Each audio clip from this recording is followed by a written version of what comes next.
Assalamualaikum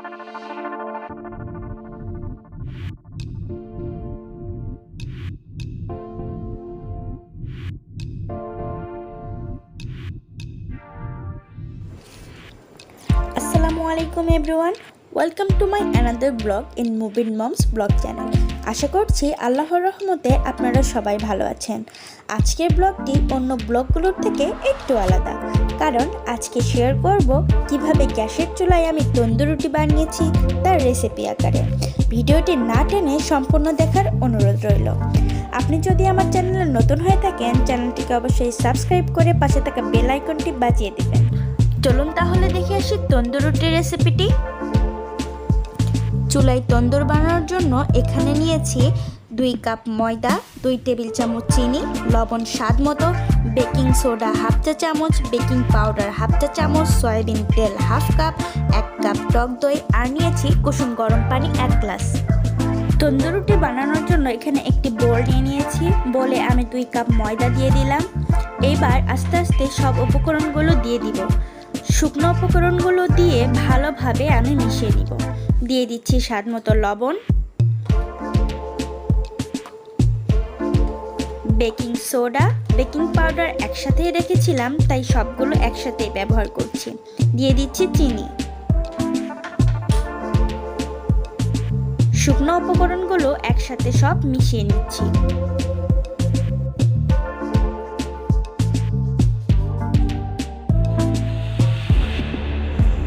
শুকনো উপকরণগুলো একসাথে মেশানো শেষ। এ পর্যায়ে দিয়ে দিচ্ছি 1.5 কাপ টক দই। টক দইটি আমি ফেটিয়ে রেখেছিলাম।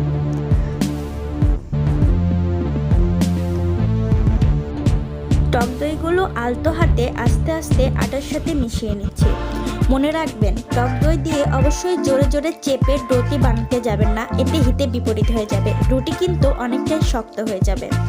রুটির ডোটা সফট বানানোর জন্য টক দই দিয়ে অবশ্যই আস্তে আস্তে নাড়তে হবে। একটু সময় নিয়ে দইগুলোকে আমি মিশিয়ে নিয়েছি আটার সাথে। এবার দিয়ে দিচ্ছি একটু তেল। সবগুলো তেল একবারে দিতে যাবেন না, এতে কিন্তু ডোটি অনেক বেশি চিটচিটে হয়ে যাবে।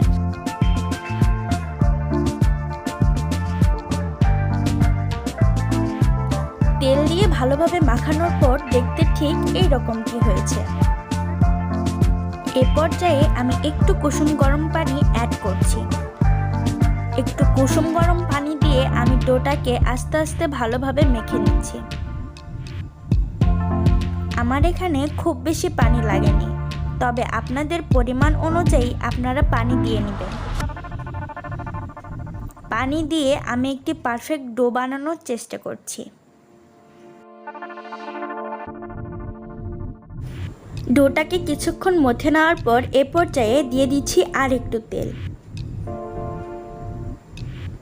তেল দিয়ে ভালোভাবে আবারও মথে নিচ্ছি।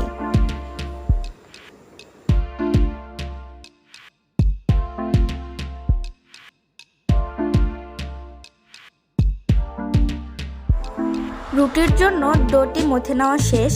এ পর্যায়ে আমি ভালোভাবে তেল মাখিয়ে নিচ্ছি। ডোর চারিদিকে ভালোভাবে তেল মাখিয়ে নিচ্ছি যাতে ডোটি শুকনা হয়ে না যায়। এবার ডোটিকে একটি ঢাকনা দিয়ে ঢেকে রেখে দিচ্ছি আধা ঘন্টার জন্য। আধা ঘন্টা পর ডোটি পারফেক্টভাবে তৈরি হয়ে যাবে। আধা ঘন্টা পর ফিরে আসলাম। আধা ঘন্টা পর ডোটি দেখতে ঠিক এমনটি হয়েছে। এইবার আবারও একটু নেড়ে চেড়ে ভালোভাবে মথে নিচ্ছি ডোটাকে।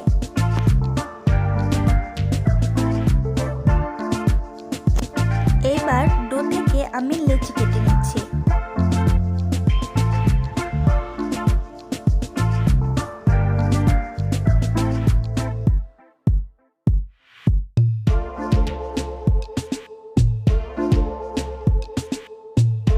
দুই কাপ আটা থেকে আমার 6টি ডো হয়েছে।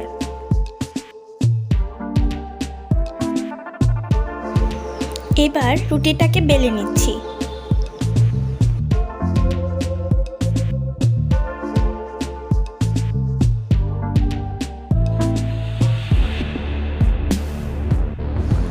আমার রুটিটা বলা শেষ। আমি এরকম পুরুত্ব রাখছি। তন্দুর রুটির জন্য এরকম পুরুটে রাখা জরুরি।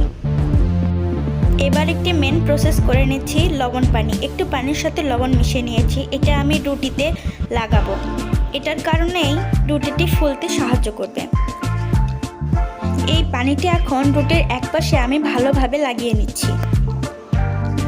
রুটি ভাজার জন্য চলে এসেছি চুলায়। আমি এরকম একটি কাস্টমের তাওয়া ব্যবহার করছি। অবশ্যই এরকম একটি তাওয়া ব্যবহার করতে হবে। যে পাশে লবণ পানি লাগিয়েছিলাম সে পাশটাই আমি তাওয়াতে দিয়ে দিচ্ছি। এরপর ঢাকনা দিয়ে ভালোভাবে ঢেকে দিচ্ছি। 2-3 মিনিট পর দেখা যাবে বাবলগুলো ফুলে উঠেছে। দেখুন কত সুন্দর রুটিটি তন্দুর রুটির মতো ফুলে এসেছে। এবার আমি উল্টিয়ে ভালোভাবে ঘুরে ঘুরে রুটির সামনে পাশটি সেঁকে নিচ্ছি। এই স্টেপটি অনেক গুরুত্বপূর্ণ একটি স্টেপ।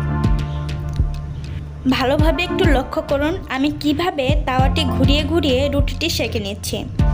এভাবে কিছুক্ষণ শেকার পর আমার মনে হচ্ছে রুটিটি হয়ে গেছে। আমি একটু হাত দিয়ে চেক করে নিচ্ছি, দেখছি একদম সবগুলো ফুলে গেছে। তাই চুলাটি বন্ধ করে আমি আস্তে আস্তে